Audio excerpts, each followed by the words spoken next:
Study point में आपका एक बार फिर से स्वागत है। तो चलिए आज हम एक मंगोलियन हमारा रह गया है तैमूर लंग, उसके आक्रमण को उसने जो जो इन्वेजन्स किए हैं हिमाचल प्रदेश में हिल्स एरिया में, वो हम आज डिस्कस करेंगे। तो लास्ट वीडियो में हम लोगों ने दिल्ली सल्तनत के बारे में देख लिया था कि वहाँ से कौन कौन से रूलर्स थे जिन्होंने हिमाचल प्रदेश में हिल्स एरियाज में जो है इन्वेजन्स किए थे। ठीक है, तो आज हम तैमूर लंग को देखते हैं ज़रा। ये जो तैमूर लंग है ये एक मंगोलियन था। ठीक है, इसने सबसे पहले दिल्ली सल्तनत पर आक्रमण किया, और जब इसने दिल्ली सल्तनत पर आक्रमण किया था उस टाइम वहाँ का जो उस टाइम जो डायनेस्टी वहाँ पे रूल कर रही थी वो थी हमारी तुगलक वंश। ठीक है, तुगलक डायनेस्टी उस टाइम वहाँ पे थी। ठीक है, इसके बाद अब हम देखते हैं कि हिमाचल प्रदेश में इसने कौन कौन से इन्वेजन्स किए। देखिए, सबसे पहले इसने तैमूर लंग ने यहाँ पे हिमाचल प्रदेश में 3 इन्वेजन्स किए थे। पहला आक्रमण इसने किया था कांगड़ा में। दूसरा जो इसका आक्रमण था जब ये भारत छोड़कर शिवालिक के रास्ते से अपने वहाँ जा रहा था तो इसने शिवालिक की पहाड़ियों पर भी आक्रमण कर लिया था। थर्ड इसने किया था सिरमौर और नूरपुर में। तो चलिए अब थोड़ा डिस्कस करते हैं डिटेल में। तैमूर लंग ने जो है कांगड़ा पे जब आक्रमण किया था तो उस टाइम कांगड़ा का जो शासक था वो मेघचंद था, और इसने 1398 में, बहुत इंपॉर्टेंट डेट है याद रखना, 1398 में तैमूर लंग ने कांगड़ा पर आक्रमण किया था और वहाँ का जो शासक था वो था मेघचंद। राइट, उसके ठीक एक साल बाद इसने 1399 में शिवालिक की पहाड़ियों पर आक्रमण कर दिया। ठीक है, इस अभियान में जब ये शिवालिक की पहाड़ियों में आक्रमण कर रहा था तो हिंदौर का जो एक शासक था, एक राजा था आलमचंद, इसने देखिए बड़ी ही चतुराई से क्या किया, इसने इसके साथ फ्रेंडशिप कर ली। ये इसी के साथ मिल गया तैमूर लंग के साथ। जब इसके साथ इसने अपनी फ्रेंडशिप बढ़ा ली, दोस्ती अच्छे संबंध बना लिए, तो ऑब्वियस सी बात है तो तैमूर लंग वहाँ पे आक्रमण क्यों करता है। इस तरह से जो है, इस तरह की पॉलिसी बनाकर आलमचंद ने जो है अपने हिंदूर को, मीन्स नालागढ़ को बचा लिया था। तो देखिए इस अभियान में हिंदूर के राजा आलमचंद ने तैमूर का साथ दिया था। ठीक है, ये जो शिवालिक की पहाड़ियों पे जब इसने आक्रमण किया था तो आलमचंद ने इसका साथ दिया था, इसलिए इस रियासत पर तैमूर ने कोई आक्रमण नहीं किया। ठीक है, आलमचंद को और क्या लेना देना था, उसको अपनी रियासत को बचाए रखना तो उसने वही किया। राइट, नेक्स्ट इसने सिरमौर, नूरपुर का जो पुराना नाम है, प्राचीन नाम है धमेरी है। ठीक है, यहाँ पर भी तैमूर ने आक्रमण किया, और जिस समय यहाँ पे आक्रमण किया था उस टाइम यहाँ का जो राजा था वो था रतन सिंह। ठीक है, और इस रतन सिंह ने इसका जो है बिल्कुल सिरे से नकार दिया था, इसका विरोध किया था। तो चलिए अब हम देखते हैं मुगल काल के बारे में। मुगलों ने कौन कौन से आक्रमण किए, कहाँ कहाँ पर इन लोगों ने हिमाचल प्रदेश में कब्जा किया, वो सारी चीज़ें हम अब देखेंगे। देखिए, ये जो लोधी वंश था, लोधी डायनेस्टी, ये तुर्क नहीं थे, ये तुर्कों के वंशज नहीं थे। बाकी हम अगर बाकी जितनी भी डायनेस्टीज दिल्ली सल्तनत में रही हैं वो सभी के सभी तुर्क थे, जबकि ये लोधी नहीं थे। और आपको हिस्ट्री पता ही है मुगलों की कि जो बाबर है, बाबर ने पानीपत का जो फर्स्ट वॉर हुआ था इसमें 1526 में इसने किसको हराया था, इब्राहिम लोदी को।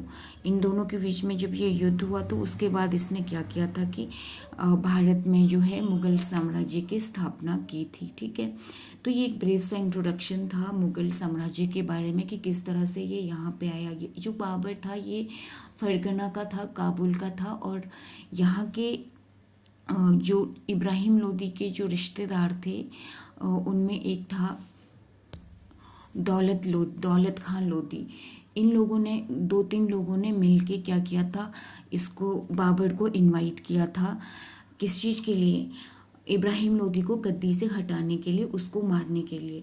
तो वो आया बाबर, उसने उसको पानीपत के प्रथम युद्ध में हराकर उसको क्या कर दिया था, मार दिया था। और इकलौता ऐसा शासक है वो जो ऐसा राजा है, ऐसा रूलर है जो युद्ध के मैदान में मर गया हो। बाकी कोई भी रूलर ऐसा नहीं हुआ है हिस्ट्री में जो युद्ध के मैदान में मरा हो, राइट। तो चलिए अब देखते हैं। सबसे पहले हल्का सा बाबर के बारे में मैंने आपको बता दिया था। 1525 में इसने, हाँ, जब ये इधर पानीपत में युद्ध करने के बारे में भारत में अपना रुतबा बनाने की कोशिश कर रहा था, तो उसी दौरान इसने 1525 ईस्वी में कांगड़ा के निकट मलौट में एक चौकी बनाई थी, ठीक है। और इसने पानीपत का युद्ध लड़ा, जो फर्स्ट वॉर थी 1526 में हुई थी। इसमें इब्राहिम लोदी की क्या हो गई थी, हार हो गई थी, और यहीं से मुगल वंश की स्थापना हो गई थी। तो चलिए, इसमें नेक्स्ट थे बाबर का बेटा हुमायूं। बाबर ने देखिए बहुत सारे लगातार इसने 4 युद्ध लड़े थे और चारों में ये जीता था, और कुछ ही 4 साल बाद ये मर भी गया था। इसके बाद गद्दी में इसका बेटा बैठा था हुमायूं, ठीक है। हुमायूं की हिस्ट्री आपको पता ही है कि उस टाइम जो है, जो ये सूर थे, ये खुद को सूरवंश जो था, ये इन लोगों ने खुद को आज़ाद कर दिया था, स्वतंत्र घोषित कर लिया था जब बाबर ने लोदी वंश का नाश कर दिया था। पर ये इनको नहीं मानते थे, मुगलों को। इनका कहना था कि हम लोदी वंश के ही वंशज से, हम लोग इनको नहीं मानेंगे, ठीक है। तो उस टाइम जो है शेरशाह सूरी ने हुमायूं को 2 बार चौसा के युद्ध में और बेलग्राम का जो युद्ध हुआ था 1939 और 1940 में, लगातार दो युद्ध इन लोगों के बीच में हुए, और उसमें अंततः उसको, हुमायूं को गद्दी छोड़ के जाना पड़ा था, उसको वहाँ से भागना पड़ा था, ठीक है। तो उसका जो बेटा था हुमायूं अब ताक में था। ये हिमाचल की शिवालिक की पहाड़ियों में इधर उधर भटक रहा था, ठीक है। और ये इतने में अपनी फोर्स को क्या कर रहा था, मजबूत कर रहा था, उसको जो है अपनी सेना को तैयार कर रहा था। वो बस ये देख रहा था कि कब जैसे मुझे मौका मिले, कब जैसे जो है सूर्यवंश थोड़ा कमज़ोर पड़ जाए और मैं वहाँ पे आक्रमण कर दूँ। और वैसा ही हुआ। आगे इसका बेटा इसमें जो है सूर्यवंश में शेरशाह सूरी के बाद कुछ खास रूलर्स नहीं आए। जो सिकंदर शाह सूरी था वो ज़्यादा शक्तिशाली नहीं था। इसी का फ़ायदा हुमायूं ने उठाया और इसने हरा दिया था 1955 में सिकंदर शाह को, ठीक है। Sikandar Shah was defeated by Humayun in 1955, और सिकंदर ने शिवालिक हिल्स की तरफ भागते हुए वहाँ पे शरण ले ली थी, ठीक है। अब इसके बाद क्या हुआ, इसने जो देखिए सिकंदर जब वहाँ से भागा था तो इसने क्या किया कि जब ये शिवालिक के हिल्स की तरफ भागा तो कांगड़ा और धमेरी में ही इसने अपना स्थान देख लिया था रहने के लिए। और वहाँ नूरपुर का जो एक शासक था भक्तमल, उसने इसको शरण दे दी थी। चलिए अब देखते हैं हम अकबर के बारे में। अकबर एक बहुत ही महान शासक रहा है मुगल वंश का। इसकी जो पॉलिसीज थी, इसका जो राजस्व विभाग था, वो जितनी भी इसने पॉलिसीज देखी वो सारी की सारी इसकी शेरशाह सूरी से ही इसने एडॉप्ट की थी, ठीक है। काफ़ी अच्छा प्रशासन इसका रहा था, ठीक है। इसका जो ये जब गद्दी में बैठा था तो 1556 AD में बैठा था ये गद्दी पर, और इसका उस टाइम ये मात्र 14 साल का था। अब 14 साल का बच्चा क्या ही शासन करेगा, इसलिए हुमायूं ने इसका संरक्षक रखा था बैरम खां को। और बैरम खान ने इसको हर युद्ध में, इसका जो फर्स्ट वॉर हुआ था उसमें इसको पानीपत का सेकेंड वॉर जो हुआ था उस टाइम ये 14 साल का बच्चा था। हेमू के साथ इसने युद्ध किया था, उसमें थोड़ी ना 14 साल का बच्चा लड़ सकता था। बैरम खां की बदौलत ही उस टाइम अकबर को वहाँ पे जीत हासिल हुई थी, क्योंकि बैरम खां नहीं चाहता था कि हमारा जो रूलर है, हमारे जो राजा हैं वो इसमें हार जाएं पहले ही अपने युद्ध में, ठीक है। तो उन्होंने बहुत ही चतुराई से बैरम खां ने उस युद्ध को जीता था। तो देखिए 1556 में अकबर ने जो है सेना भेजी थी नूरपुर धमेरी में। क्यों भेजी थी इसने, क्योंकि नूरपुर का जो शासक था, याद करिए उसने किसको शरण दे दी थी, उसने दे दी थी सिकंदर शाह सूरी को, ठीक है। तो ऑब्वियस सी बात थी, तो अकबर उसको छोड़ने वाला तो नहीं था। जब इसको पकड़ लिया गया तो उसके बाद उसके बाद जो है भक्तमल फिर से भाग गया था, पर उसको फिर से पकड़ लिया था। देखिए जो सेना वहाँ पे भेजी थी उसका जो नेतृत्व कर रहा था वो कर रहे थे बैरम खान। बैरम खान ने इस भक्तमल को पकड़ लिया, ठीक है। ये और जो ये भक्तमल था ये नूरपुर का शासक था, राइट। तो इसके बाद जो है जब इसको पकड़ लिया गया तो बैरम खान ने इसको उसी टाइम ही लाहौर ले जाके मार दिया था, ठीक है। इस बात का पता इसका जो पुत्र था भक्तमल का इसका पुत्र था तख्तमल। और ये जो तख्तमल था ये सारी चीज़ें ये देख रहा था। इसके बाद कभी भी ये मुगलों के साथ तो हो नहीं सकता था। इसने ये सारी चीज़ें देखी थी और ये मुगलों के बिल्कुल एकदम एंटी हो चुका था, ठीक है। अब देखिए यहाँ से सिकंदर शाह तो भाग गया था, पर भक्तमल को बेचारा मारा गया था वो, ठीक है। इसके बाद फिर से अकबर उसको छोड़ने वाला नहीं था। बैरम खां को पता था कि अकबर तो क्या ही करता, बट बैरम खां को पता था कि आगे चलकर ये फिर से दिक्कत कर सकता है, क्योंकि सिकंदर शाह चुप बैठने वालों में से नहीं था। वो भी अपनी सेना को मजबूत किए जा रहा था, और जितने भी हिल्स एरिया के राजा थे इनके साथ मिलकर वो पॉलिसीज बना रहा था कुछ ना कुछ। तो इसलिए जो है बैरम खान ने क्या किया, पठानकोट 1557 में फिर से जो है अकबर, नाम तो अकबर का ही आएगा, कर तो बैरम खान सब कुछ रहा था। अकबर ने क्या किया, 1557 में फिर से पठानकोट और नूरपुर के आसपास का जितना भी क्षेत्र था वहाँ पे फिर से उसने आक्रमण कर लिया, क्योंकि उनको खबर मिल गई थी कि जो सिकंदर है वो वहीं पे ही है, राइट। अब सिकंदर जो है पकड़ लिया गया था। अब इसके बाद उसको सीधा कहा गया था कि तू यहाँ से निकल जा। उसको जो है देश निकाला दिया गया। वो बंगाल से आया था तो उसको कहा कि तू अपने बंगाल के रास्ते से निकल जा अब यहाँ से, ठीक है। और सिकंदर शाह बात मानते हुए निकल भी गया था, और कर भी क्या सकता था। अब कांगड़ा को अब अकबर की अधीनता स्वीकार करनी पड़ी थी, और कहा जाता है कि अकबर ने इनसे अधीनता स्वीकार करने के लिए पहाड़ी राजाओं से क्या करता था कि उनके जो उन बच्चे होते थे या उनके जो रिलेटिव्स होते थे इनको ये बंदी बनाकर रखता था। पहाड़ी राजाओं से अधीनता स्वीकार कराने के लिए वह उनके बच्चों व रिश्तेदारों को बंदी बना देता था। हो सकता है वो ऐसा ही करता हो, पर मेन जो रीज़न रहा था कि सिकंदर शाह का साथ अब पहाड़ी राजाओं से छूट चुका था, और अब उनके पास इनके अकबर की अधीनता स्वीकार करने के अलावा और कोई भी रास्ता नहीं था, ठीक है। इसके बाद अब देखिए कांगड़ा का जो राजा होता है जयचंद, उसके ऊपर अकबर को एक डाउट सा होने लगता है कि ये पक्का मेरे खिलाफ कुछ ना कुछ षड्यंत्र कर रहा है। उसको कुछ हो सकता है, कुछ गुप्तचरों से उसको सूचना मिली हो। तो अब गुलेर का जो राजा था रामचंद, ये रामचंद गुलेर का राजा है, और कांगड़ा का राजा कौन है, जयचंद। ये रामचंद क्या करता है, ये बिल्कुल वफादार होता है अकबर का। ये जयचंद को बंदी बनाकर कहाँ पे भेज देता है, दिल्ली में भेज देता है, ठीक है। और दिल्ली भेजने के बाद और ये जो होता है ये होता है 1570 में, ठीक है। 1570 में कांगड़ा के राजा जयचंद को गुलेर के राजा रामचंद अकबर की मदद करके जो है उसको जो है वहाँ से दिल्ली भेज देता है। किसको, राजा जयचंद को। इम्पोर्टेंट फैक्ट्स हैं ये, याद रखने हैं। देखिए पीछे जो है जब भक्तमल को ये लोग लाहौर ले गए थे उस टाइम उसको उन्होंने मार दिया था। अब फिर से लोगों को क्या लगने लग पड़ा था कि राजा जयचंद को इन लोगों ने मार दिया होगा वहाँ जाकर। अब कांगड़ा के लोगों को लगता है कि राजा जयचंद को मुगलों ने मार दिया है, हालांकि ऐसा था नहीं। अकबर उसे दिल्ली ज़रूर ले गया था, बट उसने उसको मारा नहीं था अभी।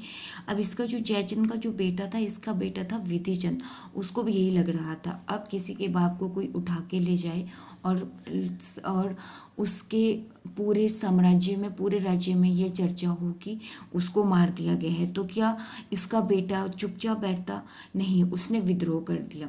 और इसने जो विद्रोह किया ये इसने 2 और लोगों के साथ मिलकर किया था।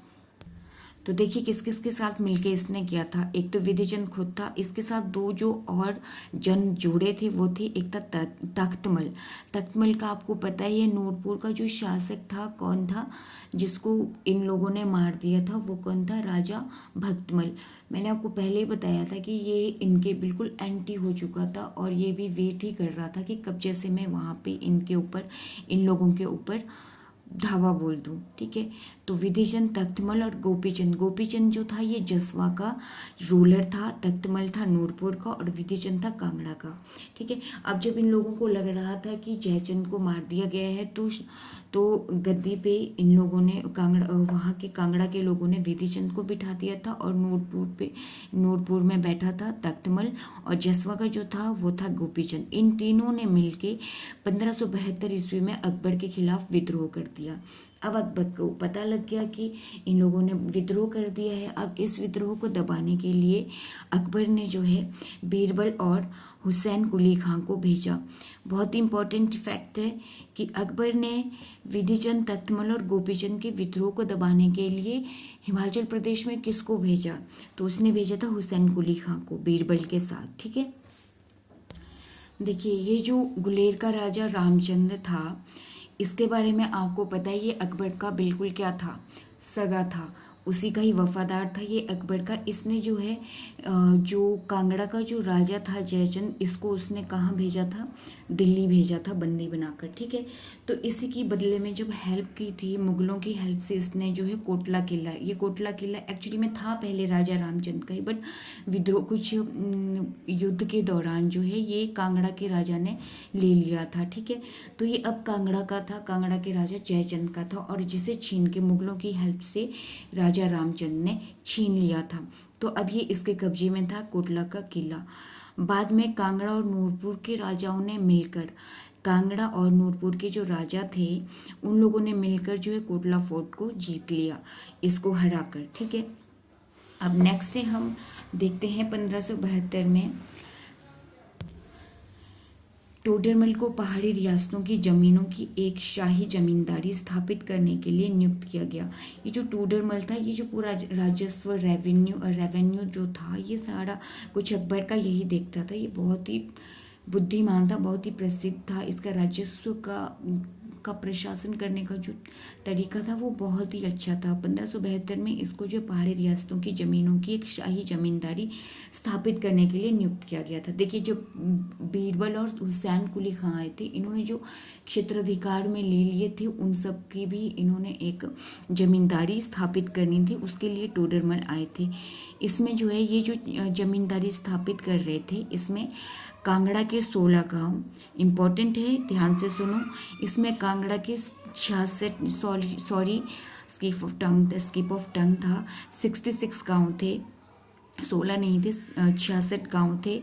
चंबा के रिहलू, छेरी, पथियार और धारो क्षेत्र शामिल किए गए, ठीक है। ये जो चंबा के ही थे ये सारे, कांगड़ा के सिर्फ 66 विलेजेस थे, इसमें चंबा के कुछ क्षेत्र भी इसमें जो है शामिल किए गए थे। और इनकी जमींदारी स्थापित करने के लिए अकबर ने किसको भेजा था, टोडरमल को भेजा था। कब भेजा था, 1572 में, ठीक है।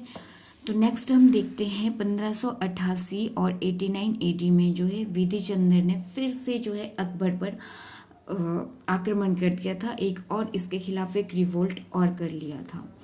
अब इस रिवोल्ट को दबाने के लिए जौना खां कुक्का को जो है अकबर ने कांगड़ा को भेजा, कांगड़ा में भेजा। किसको भेजा, जैन खां कुक्का। और पहले वाला जब इन्होंने रिवोल्ट किया था उस टाइम किसको भेजा था, बीरबल और कुली खां को भेजा था। और सेकंड टाइम इसने फिर से जब रिवोल्ट किया तो जैन खां कुक्का। अब अकबर को देखिए लगने लगा कि बार बार विधिचंद जो है बार अकबर हम लोगों को तंग किए जा रहा है, इसका कुछ परमानेंट सॉल्यूशन तो निकालना ही पड़ेगा। तो अकबर ने एकदम से क्या कर दिया, उसका जो बेटा था विधिचंद का जो पुत्र था वो था त्रिलोक चंद। तो त्रिलोक चंद को इसने अकबर ने क्या कर दिया था, बंदी बना लिया था। विधिचंद किसका बेटा था, जयचंद का। जयचंद कहाँ का रूलर था, कांगड़ा का। कांगड़ा का रूलर जयचंद और जयचंद का बेटा विधिचंद का त्रिलोचन, ठीक है। तो त्रिलोचन को क्या कर लिया था, किसने बना दिया था, अकबर ने बंदी बना लिया था। इंपॉर्टेंट है ये चीज़ें। इसके बाद इसके बाद 1594 और 1594 और 580 को जो है फिर से जो हिल स्टेट के अपर एरिया के जो राजा थे, खासकर जसरोटा के जो राजा थे, उन लोगों ने फिर से एक रिवोल्ट कर दिया। फिर से इन लोगों ने विद्रोह कर दिया अकबर के खिलाफ। अब इसमें जो है विधिचंद और नूरपुर के राजा ने बिल्कुल भी पार्टिसिपेट नहीं किया, मतलब तख्तमल ने और विधिचंद, इन दोनों ने ही वहाँ पे पार्टिसिपेशन अपना नहीं दिया, क्योंकि विधिचंद को पहले से ही पता था कि मेरा पुत्र वहाँ पे अगर मैंने कुछ भी गड़बड़ी की तो ये मेरे बेटे को मार देंगे, क्योंकि त्रिलोकचंद को पहले ही अकबर ने क्या बना लिया था, बंदी बना के रखा था। और जो नूरपुर का राजा था तख्तमल, इसको पहले से ही पता था कि ये जो अकबर है ये बहुत ही शक्तिशाली है, हम इसका सामना नहीं कर सकते हैं। तो इसने खुद की सेफ्टी के लिए, खुद को बचाए रखने के लिए पहले से ही हाथ खड़े कर लिए थे। इसने पहले वाले विद्रोह में भी, जो 1588 का विद्रोह हुआ था, इसमें भी इसने इनका साथ नहीं दिया था, विधिचंद का। ठीक है, तो इस विद्रोह को दबाने के लिए फिर से अकबर ने किसको भेजा था, मिर्जा रुस्तम और शेख फरीद को। इस जो थर्ड विद्रोह जो हुआ था, जो विधिचंद ने नहीं किया था, विधिचंद ने 2 किए थे, एक 72 में, एक 88 और 89 में। ये किया था हिल स्टेट के जितने भी राजा थे उन लोगों ने किया था ये वाला रिवोल्ट। तो इसको दबाने के लिए मिर्जा रुस्तम और शेख फरीद को इन्होंने भेजा था। ठीक है, अब यहाँ पे इम्पॉर्टेंट फैक्ट्स हैं कुछ, इनको आपने अच्छे से लर्न करना है, बहुत इंपॉर्टेंट है, बहुत बार ये पूछे गए हैं। अकबर के समकालीन थे प्रताप सिंह वर्मन, और ये प्रताप सिंह वर्मन कहाँ के राजा थे, चंबा के राजा। चंबा के राजा जो हैं सेम टाइम पे ये दोनों क्या थे, शासन कर रहे थे। प्रताप सिंह वर्मन कहाँ, चंबा में, और अकबर कहाँ थे, दिल्ली में। और दूसरा जो अकबर का समकालीन था वो था धर्म प्रकाश, और धर्म प्रकाश जो थे ये सिरमौर के राजा थे। तो याद रखना है, अकबर का समकालीन चंबा से कौन सा राजा था, प्रताप सिंह वर्मन, और सिरमौर से कौन था, धर्म प्रकाश। इंपॉर्टेंट है, प्रताप सिंह वर्मन बहुत 100 बार पूछ लिया गया है कम से कम एग्जाम में, तो अच्छे से इसको लर्न कर लेना है। तो ये था आज हमारा पूरा मुगल काल के जो रूलर्स हैं, अभी हमने अकबर तक ही पढ़ा है, जहांगीर आने वाले हैं अभी हम लोगों का, और इसमें पढ़ने को है, तो वो हम नेक्स्ट वीडियो में देखेंगे, लंबा खिंच जाएगा, तो बेटर होगा हम यहीं पे इसको रोक दें। एंड आई होप आपको जो भी आज हमने क्लास में डिस्कस किया आपको वो समझ आया होगा। तो कल तक के लिए, नेक्स्ट वीडियो तक के लिए थैंक यू।